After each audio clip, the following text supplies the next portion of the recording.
Hello and welcome to Geeks Assembled. And today we are talking yet another Disney movie.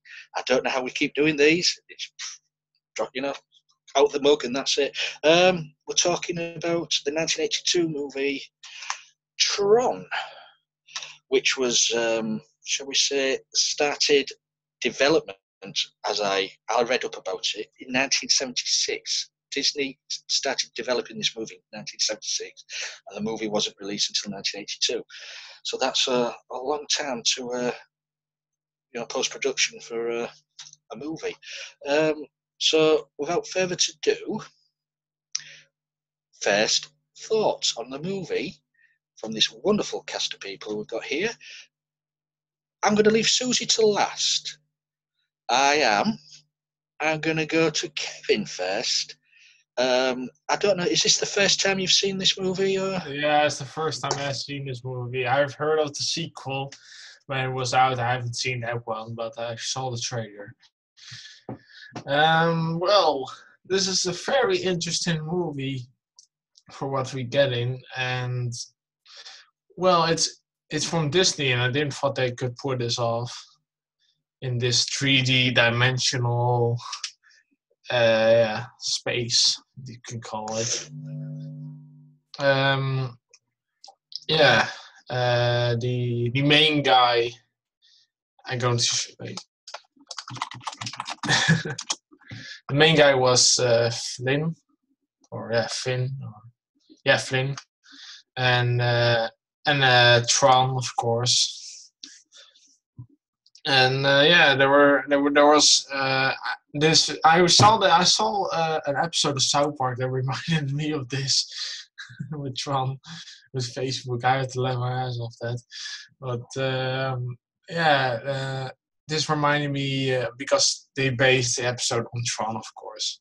And I really thought it interesting, and it was a good hour and a half movie. And that's my opening thoughts for now. Yeah, I mean, it's not a long movie. It's only 90 minutes long. Let's go to Alex and Susan. Let's see what their opening thoughts on this classic Disney movie. Well, I may be wrong, but I feel like there's different versions, different cuts of this, and I don't know if it's between the VHS or the TV version or not.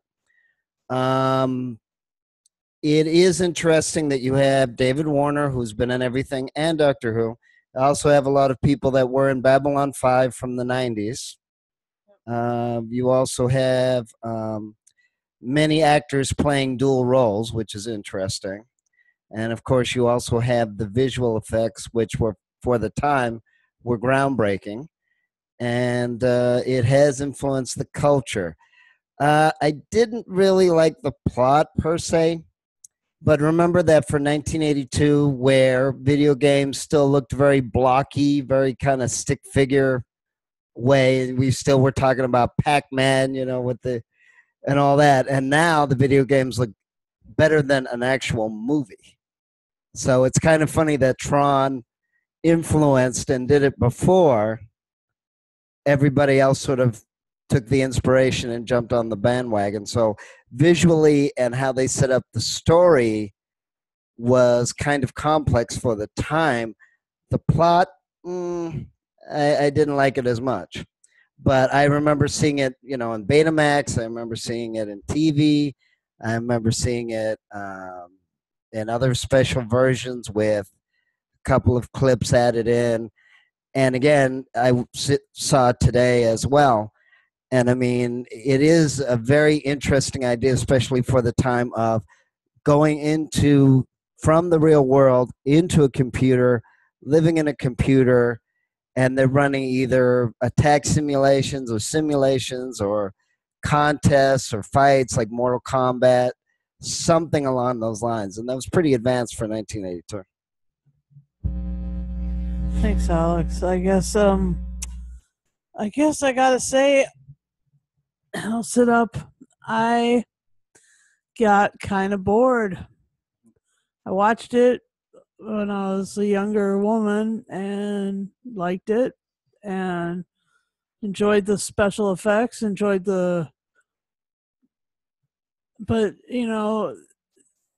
filmmaking has changed so much. I was just kind of like a little on the well, I kept falling asleep in it. I fell asleep in trying to watch this thing, and I finally made it through, having fallen asleep even the watching the last 40 minutes or so, 35 minutes or so.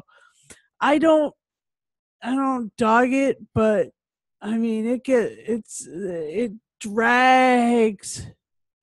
And the classical music soundtrack, I mean, yes, there was a little rock and roll in there, but I mean, it was just like slow and sleepy and visually like, wow. But once you'd seen it, it was like the wow was kind of over. So anyway, that's where I stand today. Thanks for that, Susan. Now, I'm going to brace myself now. Susie. Oh, thank God she's still muted. Oh. Wow, I really have an itch. 1982 was the height of Space Invaders, which was and still is my all-time favorite video game. I love Space Invaders. I know it's tacky, it's outdated, it's all that stuff, but I still love playing it. As Lee said, this thing was in development through the late 70s to 82, which is also when Space Invaders was in development and then came out. So you have this movie coming out at the height of the development of the video game. So for its time, it was, as people have said, groundbreaking. And the effects that they used at that time was the first time they had done a computer movie. In fact, it wasn't even allowed, the special effects things, people were not allowed to be nominated for the Academy Awards because they said they cheated because they used computers. I Googled all this. I wanted to find out more about the movie. Space Invader parts I lived, but the Google part So all of that said, some movies stand the test of time. Singing in the Rain will always stand the test of time because it was set in a time period other than it was made, and it will always be timeless. This movie did not stand the test of time. I've stood the test of time better than this movie, and it really just it's dated. It doesn't work anymore. And the storyline, despite the fact that it has fabulous actors and the amazing amount of wonderful actors that we've all seen go on to do fabulous things, was incredible. So that's my opening thoughts because I have a lot more to say. Well, I'm quite surprised she held back. For me, yeah, I agree. It's of the time, 1982. The effects was awesome, but they haven't aged well. But as Alex says, at that time it was all block, the computerized stuff. So it is of its time. You've got to take that into account. If you're used to all these modern games now, it's nothing like that. But back then, that's when you had all them type of games, and people going to the cinema to see this went, wow, look at that, look at those, the effects on the screen are brilliant. But as I say, it's not aged well. I agree as well.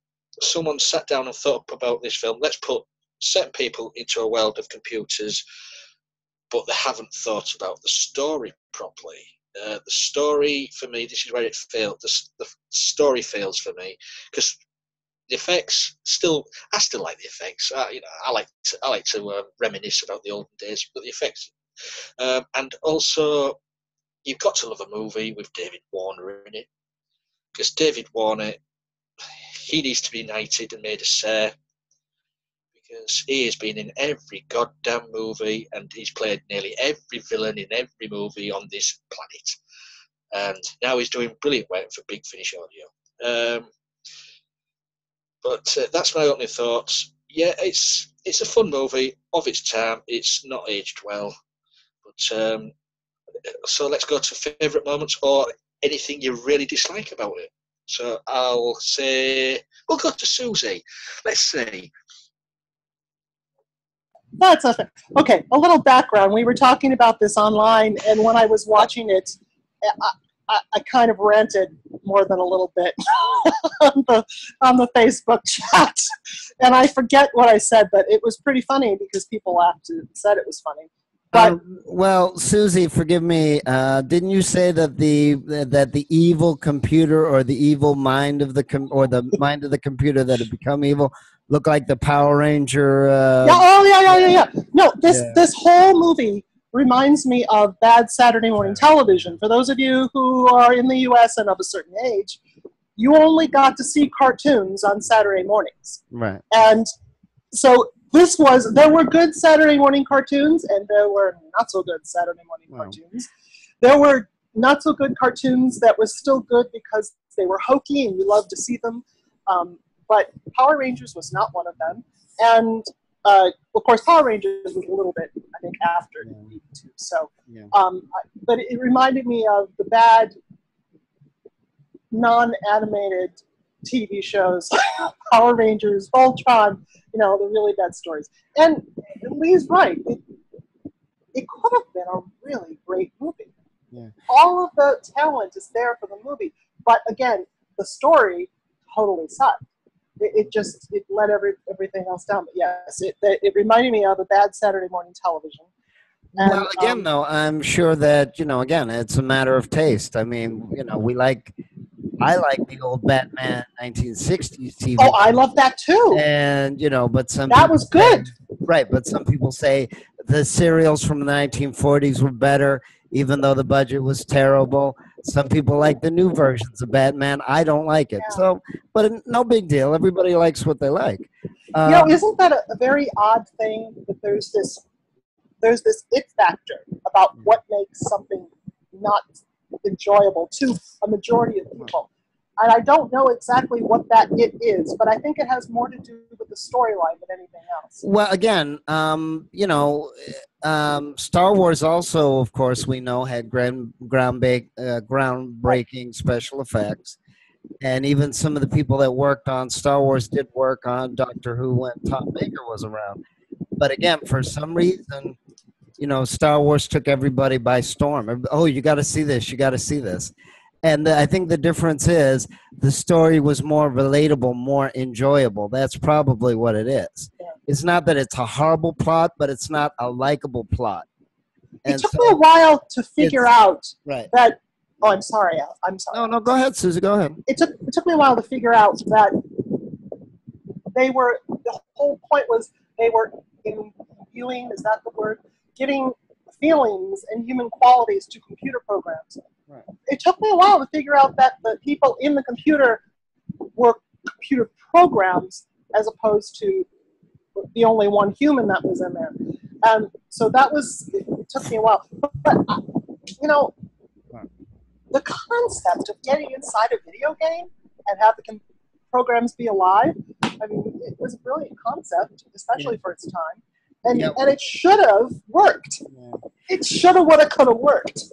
Well, again, well, no, but I mean, again, though, just like any story, just like any movie, just like any song, there's a certain inscrutable quality as to why you like something or you don't. Right. Sometimes it's humor, sometimes it's relatability, sometimes it's if a character is likable, beauty. It also, right, cinematography. So, right, no, Tron, goodness gracious. Tron won for the visual effects, which were actually very good, especially for the time. In the Academy Award? Yeah, no, but I'm saying that it won acclaim is what I'm saying. Yeah. And it was acclaimed for its visual effects. It wasn't allowed to be part of the Academy. Right, and for keyboard music, it actually was very good because I'm not a huge fan. I only like the early 90s or the British keyboard style. You mean the Moog synthesizer? Yeah. Right, so again, but again, if you're trying to create a world where people are turned into computer programs, that might be a little difficult to put in comedy or likability or relatability, because I know some people, That's true. they've never liked computers. You know what I mean? So there's going to be an audience that just is not, probably the concept of the movie might be a little too complicated to relate to, maybe. I think I'm with Susan, though. The soundtrack totally didn't work. I'm a classical musician, and the music, the way that they used it in that movie sucked. And I was like, oh, God, you're going to make people hate my music. So, Well, I mean, they did have a couple of Journey songs, but I think that was at the end. But That wasn't Journey, though. That was another band. okay, I apologize. It's okay. But yeah, I mean, you know, yeah, they sounded like Journey. So no, but again, you know, some things work and some things don't. I've even met people that are not fans of David Bowie. They're just not. I can't relate to that, but okay, you know. no, David Bowie is sacred. Well, you know, they don't have to like him, you know. Okay. I'll go off on this soundtrack thing. The other thing that was difficult about this movie and the way it was mixed was that the voices were so low as compared to the soundtrack, the musical score, which was so pegged, it was so hot. I was like, you know, adjusting my audio experience throughout the whole thing. I think they may have played it better in the theater. It may have come with a different soundtrack in the on the optical print, on the film print, but the way they've put it onto DVD and the way they put it into digital form, it's awful. Like, what are they trying to do? Deafen us and then we can't hear the acting? I mean, what in the world ever? So that's a. I guess that's when I got bored. Well, Kevin, please save us. From what? From ourselves. Yeah, have you any good points, any bad points about the movie? Well, I found the special effects for this time. It was alright. But yeah, if you compare it to the Michael Jackson movie, it's better. Your projection movie? Michael Jackson movie, Moonwalker. Oh, I want to see that. I haven't seen it. Yeah, it's a good movie, I think. Yeah, those special effects in Michael Jackson Moonwalk were better than in Tron.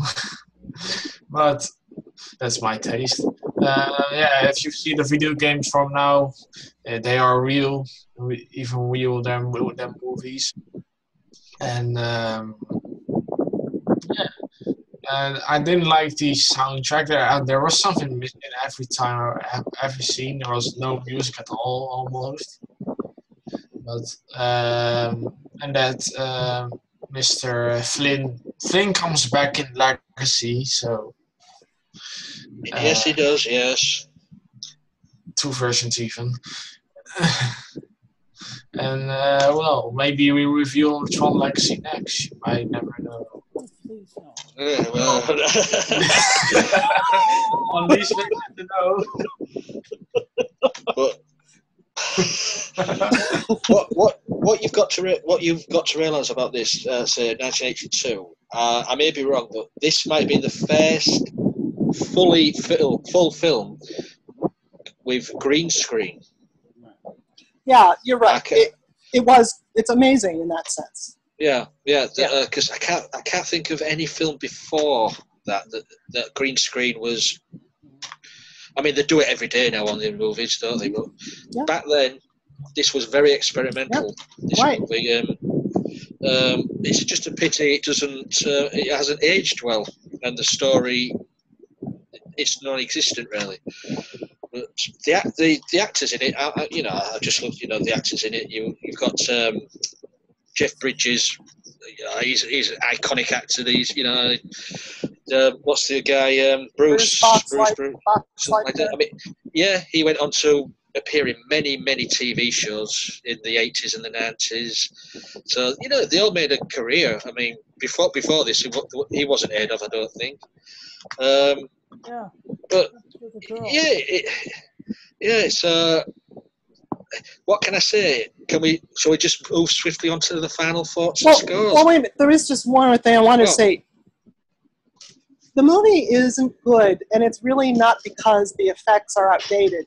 It's because the direction's poor, and the storyline isn't there. For example, there is this one scene that goes on forever. You think it's going on forever, and all it is Jeff Bridges is walking into a computer lab, followed by the girl, and he hides behind one of those big servers that there used to be big servers, and then he scares her, and it's like, boo, and I'm like, what the point? Well, what was the point of that?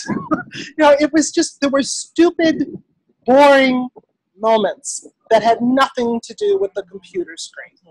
And some movies are so bad that you love to watch them, like Return of the Killer Tomatoes or Attack of the Killer Tomatoes, or Godzilla movies where the mouth moves and the talking's not happening. I mean, those are awesome B-movies that you want to see all the time.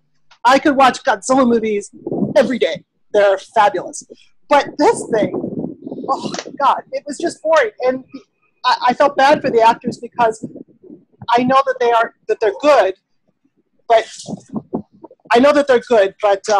my dogs are about to bark, I think.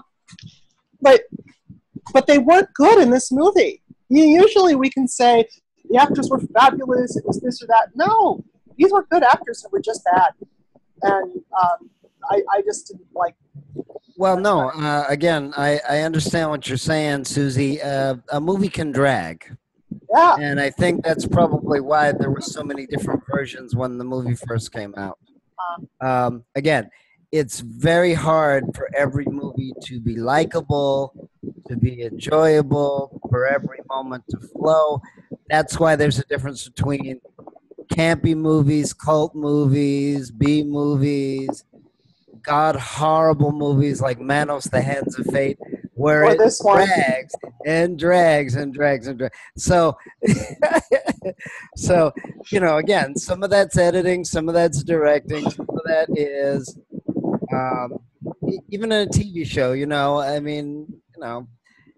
something might be funny at first and then they do it too much, or there's not enough development in the characters, or only two characters, catch on and people like them, but not everybody in a show. You know what I mean? So I think that's probably why they re-edited it, because I was falling asleep myself as well, because it seemed to drag. But again, this is 1982. I think we had good movies. Other movies. I think other movies even have jump cuts, and I think the only time this movie has a jump cut is when you're seeing those car things, going by. You know what I mean? So I don't know if they even did that on purpose to make the car scenes seem more exciting. I mean, people forget too. A movie does have what is it called, a storyboard or whatever, and maybe they didn't. Maybe they should have had somebody come in that said, you that knew how to make a movie. Yeah, you got a good plot there. You got a good idea for a movie, but right, but it's not. Yeah, it's not relatable. It's not enjoyable. Well, me personally, I think that they were more concerned about the special effects than the plot. Yeah. They put more effort into the effects than writing a good storyline, to be honest. So, anyways, final thoughts, and let's get the scores out of the way, and we'll get this one wrapped up. So, Kevin, what's your final thought and your score? I'm going to give this a 7 out of 10. It's just interesting to look at this movie from the first green screen as a more spectacular picture and all the other aids. So it was alright. Radio. So was that a 7 or 10 Was that Kevin? Seven. Sorry, I'm not going to pull an Alid on you. I'm not going to change your score to 10 every time. Susie, what's your last say on the matter? Well, there are a couple reasons to see this movie. One, if you're a film student and you're studying history, this is a good movie to force yourself to watch because you can see how special effects have evolved. And if you're also making video games and you want to study the history of what it might have looked like or what it did look like, that's a good reason to see it too. If it happens to be on Mystery Science Theater and there's 3 robots in the front making fun of it all the time, that would be an excellent way to see this movie. Other than that, I see absolutely no reason to see this movie. It was bad. But, like I said, I think it's one of those, because of the effects aspect of it, it's one of those touchstone moments in the history of cinema. I can't believe I'm using the word cinema in this movie. But the effects are worth just seeing once in your lifetime to say, okay, this is where we were. I mean, there was a lot of great movies made in the 80s, a lot of them. This was not one of them. So, I would love to see this at Mystery Science Theater, but unfortunately, they haven't done it. So I have to rate it as it is, and because of the effects and because they were so groundbreaking, I give it a 5. But if it wasn't for that, I think it would be a 0 or a 1. I mean, it wasn't even a funny B movie; it was just a bad movie with great effects. Okay. So speaketh Susie. We'll move on to Susan and Alex. Okay, I'm too bored to rate it, and so here's Alex. To be complete, you did like the visuals, right, Susan? And you did you? I didn't personally like them, as in I thought they were great. I thought they were cool to see as a case study of history. Well, again, I'll say for the purposes of this video, they did do a sequel that had better special effects. Again, people did not like the plot. They did do an animated version, which I've only seen a few episodes of in 2013. Visually, and the concept is actually very good, and it was ahead of its time for 1982. However, you have Star Wars and other competitors that they fused both the special effects and the likability. And that's what this movie is lacking, is likability. You don't care or like almost any of the characters in the movie. So if you want to be amazed visually, this is a nice movie to watch. If you want a movie that's fun or enjoyable or likable, no. How about a movie to sleep to? Yeah, well, yes, because what is it? 82. So what is that? 40 years, 38 years now. The evolution is so great now that you'd actually have more fun, even though it's more expensive. You would actually have more fun playing a modern video game from the last 5 years. I totally endorse all Space Invaders, like I said, from the time. It still works. It's still fun. No, that's fine. But I'm saying that it looks almost like real life. That's how much it's gone from Pong to Space Invaders to Pac-Man to Zelda, and now it looks better than a movie. It almost looks real. Especially some versions, it looks real. You feel like you're really moving. You feel like you're really skiing. Maybe that's what Tron wanted to do, and they just couldn't do it to the point where it aged incredibly well. You know what I mean? So, I mean, remember, they didn't, Lee, what was the budget on this again? It costs $17 million to make. Okay, and even the recent version from 2010 was almost the same price. So, and that is actually cheap because most movies now are what, 400 million, and they want them to make 800 million. within what, 3 months? Not even, like 1 month. So you'll make a movie for 800 million now, and they wanted to make what, 1 billion or something like that, and not even in a year. So the scale is completely different now. So, Susan, how many sheep do you give this movie? So I'd give it, visually, I'd give it 9. As far as the sheep, I'd also give it 6. Sheep or some Z's. That's right. Jump.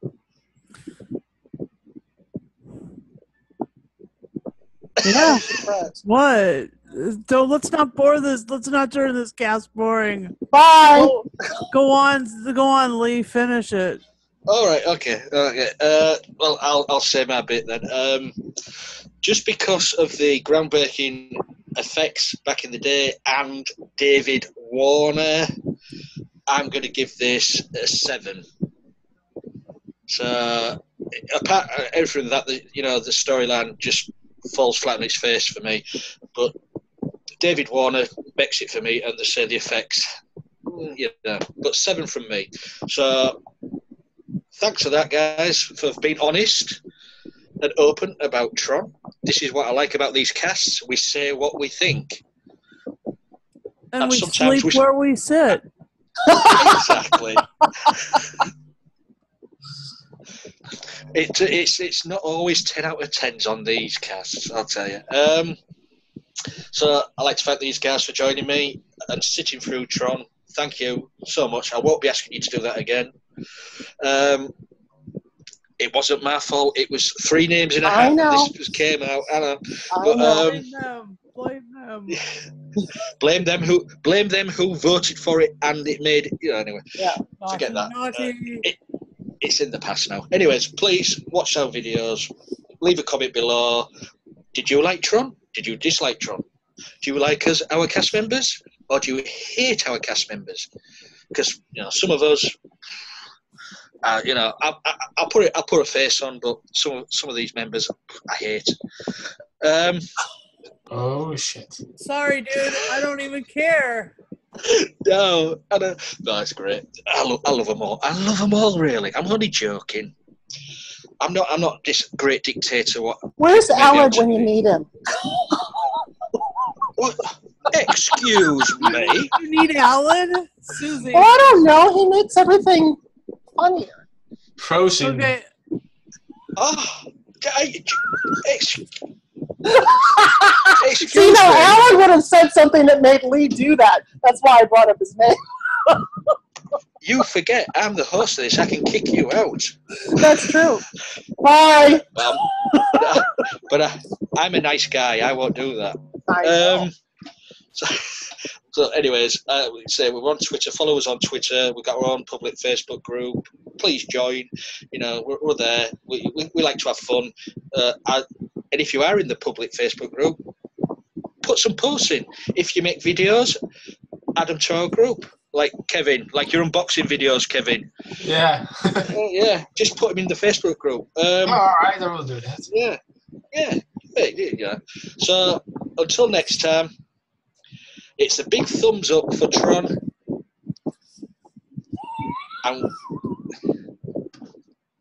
come on, we gotta fake it. Adios.